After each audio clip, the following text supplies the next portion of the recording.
today we're here to talk about the interface for both the TES 2000A and the 1200A. The interface is going to be the same. When the first machine boots up, this is the screen that it's going to come to. So on this screen you have access to all your buttons. So here we have start button. This button is a button. This is the same button, this one. They're all three redundant. Same with the stop. Button, button, button. Jog is here and here and here as well. So from this screen we can run the machine, but mainly when we come to operation, we're going to go into the operation screen. So from here, this is where you're going to spend most of your time. So let's go over all the buttons. So on start, if we start the machine, the doors, if they are open, is not going to be able to run. You see the start error, door open. So with the door shut, the machine will be able to operate. We have back doors, it's still open, so it's going to still be open. So until that happens, we can't run it. But on jog, if we run jog, we can jog with the doors open, but it'll only run at slow speed and it will only jog as long as I hold down the button. Brake, you can hear that clicking in the back. So if I hit brake button, what happens there is, if you walk around the back. So on the back of the machine we have the main motor, and it has a brake assembly. So if we hit brake button on the machine, or if we have the brake button down here, you can hear it click and release. Once it's released, we can actually rotate the machine by hand. So if we're going to do a lot of rotating by hand, we can screw a handle on the hand wheel, make it easier, but we do not want to run the machine with the handle attached. So make sure that it's always removed before we run. So also when we hit the brake button, the lights come on so we can have easier viewing of what's happening down here. So when the brake is open, it blocks out all of our run buttons. We're not allowed to run or jog it with the brake open until we hit the brake again. It releases, now we can have access to our buttons again. Vacuum pump, we push the button once, it turns on. We push it again, it'll turn off. Again, I can use either button and both will work. Auger, as soon as I push the button, you can see the auger blade turn in the powder hopper. It'll spin as long as I'm holding down the button. It'll stop once I release. Now mode is right here, so if it's in manual mode, you can see manual mode. If I hit it again, it's going to change to auto mode. What the difference is on manual mode, the machine doesn't care about my capsule sensor or powder sensor. It's not going to stop the machine if it runs out of either one of those. So the auger will also never turn on. So this is mainly just when we're setting up. If we're running, we're going to want to be on manual mode or in auto mode.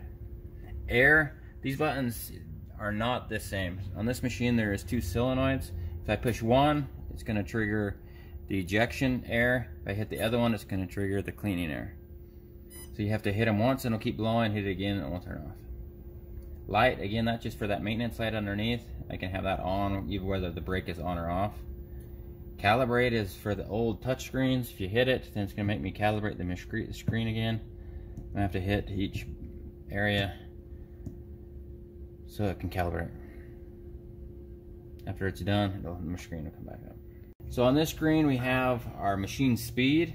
So we can hit arrows up, the speed will increase. This is in capsules per minute. So also you can go down. If you want to just be able to type in here, you can also just put in a speed. Vacuum, this is vacuum pressure. So if my vacuum is on, you can see the pressure will start to go up a little bit. It'll go up more as it seals. The idea between the vacuum pressure here is as our filters and our pumps get dirty, then our pressure is going to drop, and at a certain point our capsules aren't going to separate anymore. So the machine will know where we're at and can alarm and tell us that we're going to need to clean our filter. Also with the air pressure is the same way. We got to have a certain amount of air pressure for the machine to function. So you can put limits in there to shut the machine off if your pressure isn't high enough. Capsule sensor will turn green if I have capsules. It'll also turn green if I have powder.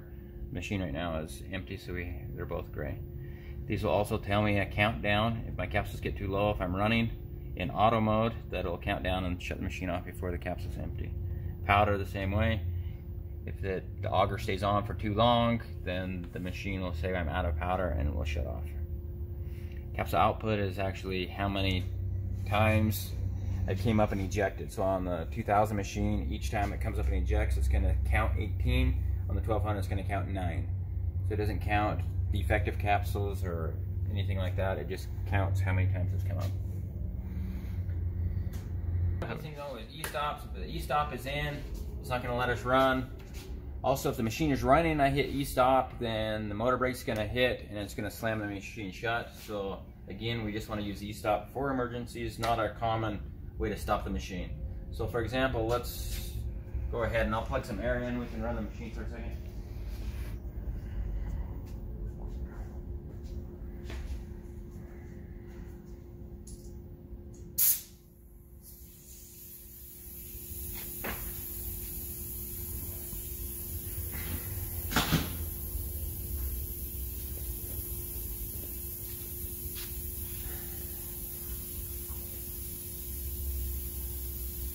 Okay, so if we're running the machine, when I stop the machine, it's going to come to a gentle stop. If I hit e-stop, if I'm running, the machine's going to slam shut, and it's going to kill everything. So that's not what we want to do on a normal stopping motion. We want to just use a regular stop. Same thing is true as if we're running, and we open the door, it's going to slam the machine stop, which is harder on the machine, so we don't want to use this as a habit. So if we do use this, if you look back here, it says door open during operation, please wait. So once I shut this door, I'm not able to run the machine until my time out has happened. So it's trying to give me a timeout, waiting for me to have that timeout. Now I can start the machine again. So it's better to use the stop button than the e-stop, or open the door, hold the machine stop. So the next screen we have is setup screen.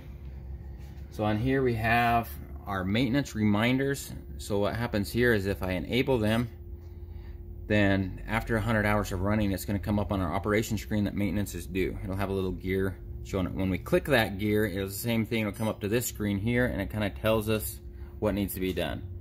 Once we do that, we can reset it and it will start our time again. Same thing here is on 200 and 600 hour maintenance. Wait check reminder, this is just, again, a visual reminder that'll pop up on your operation screen reminding you that you need to take your capsule weight. So this is adjustable depending on your company SOPs, of how often they want you to take capsules. So you just got to make sure you enable it if you want to use that. Again, here's another place where you could reset that production count, as well as, if you remember, on the main screen right here, there's also a reset button. So over here we have minimum air pressure. Again, on your operation screen it has that gauge. So you put this here, so a minimum of when you want the machine to alarm that our pressure is too low. Same with the vacuum pressure, we can set a minimum here when our capsules are not separating. Capsule load time and capsule out time. So as soon as my capsule sensor doesn't sense capsules while I'm running in auto mode, how long before that alarm comes up. Here, as soon as I don't see capsules, start doing my countdown, and my countdown will be for 30 seconds, and then it'll shut my machine off.